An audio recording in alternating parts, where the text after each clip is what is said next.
প্রকৃতির যে নিয়ম, প্রকৃতির নিয়ম হলো আপনি যখন বিজয়ী হবেন আপনার চেহারার মধ্যে একটা বিজয়ের আভা ফুটে উঠবে, আপনার কথাবার্তা আচরণের মধ্যে একটা কনফিডেন্স লেভেল চলে আসবে।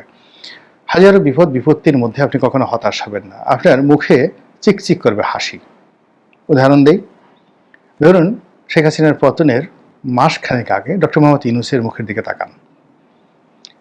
তাকে সেই অপমান করার জন্য আদালতে হাজির করা হচ্ছে, তিনি জানেন না, কিন্তু তিনি তাকে বিচারক বসতে বলছেন, সম্মান দিচ্ছেন, কিন্তু তিনি না বসে গারদের মধ্যে ঢুকে গেলেন।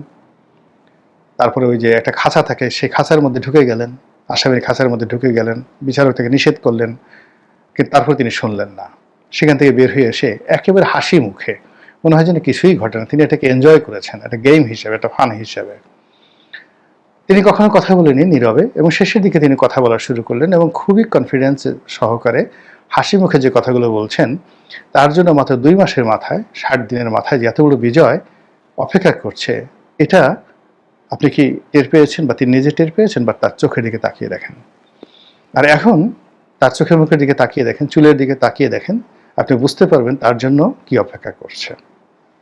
তো আল্লাহ রাব্বুল আলামিন যখন কোনো মানুষকে কোনো সুসংবাদ দিতে চান, বিজয়ী করতে চান, কোনো পদে বসাতে চান, তার প্রথম দিক হলো তার চেহারা শুরুতে একটা রাজস্বিকতা এনে দেন, কনফিডেন্স এনে দেন, এবং তিনি যেখানে যান সেখানে ছন্দ তৈরি করেন।